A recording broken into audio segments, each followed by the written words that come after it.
স্বাধীনতার 54 বছরে যাদের শাসন দেখেছি, যে সমাজ, যে রাষ্ট্র, যে অর্থনীতি, যে বিচার ব্যবস্থা, যে কৃষি, যে শিক্ষা, যে সমাজ, যে সংস্কৃতি, সবটাকেই আমরা বদলে ফেলতে চাই। কি বলেন, ঠিক কিনা? আমি প্রশ্ন করব, এটা যদি আমরা বদলাতে চাই, তাহলে যারা এই 54 বছরে রাষ্ট্র চালিয়েছে, প্রত্যেকটি শাসনের আমলে তারা দুর্নীতি করেছে, চাঁদাবাজি করেছে, খুন করেছে, ভিন্ন মতের লোকদেরকে জুলুম নির্যাতন করেছে।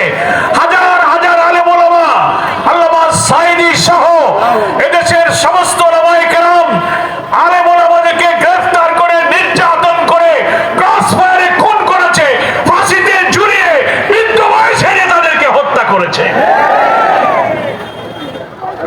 লুটপাট করেছে, বিদেশে হাজার হাজার কোটি টাকা পাচার করেছে। এমনকি জুলাই অভ্যুত্থানের পরে 5ই আগস্টের পর যখন আওয়ামী লীগ বিদায় নিল, বুঝলাম আওয়ামী লীগের অনেক দোষ ছিল, জনগণ আন্দোলন করে বিদায় করেছে। 5ই আগস্টের পরে চাঁদাবাজি হয়েছে কিনা বলেন?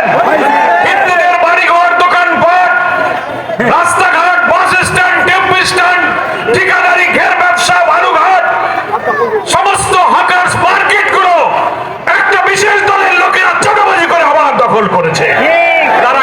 তারা কি জামাত ইসলামের লোক? না। সে দলকে আপনারা চেনেন। তারা যদি এখন বলে যে আমরা এখন সুন্দর বাংলাদেশ গড়বো, এই কথা কি বিশ্বাস করা যায়? যায় না। পরিবর্তন মানে হলো আগে যা দেখেছি সেটাকে লাল কার্ড দেখাইতে হবে।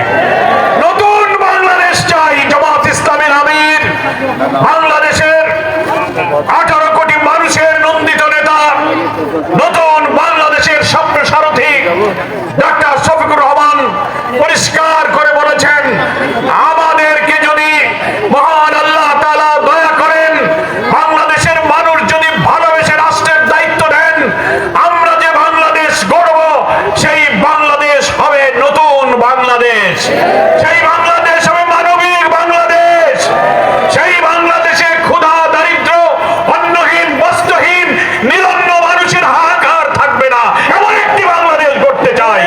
রাষ্ট্রের দায়িত্ব হবে তরুণ ছাত্র সমাজকে নৈতিক, উৎপাদনমুখী, কারিগরি শিক্ষায় শিক্ষিত করে লেখাপড়া শেষ করে বের হবে, সব যুগের চাকরি হবে, তাদের বেকারত্ব দূর করতে হবে, কৃষি অর্থনীতির বিপ্লবী পরিবর্তন আনতে হবে।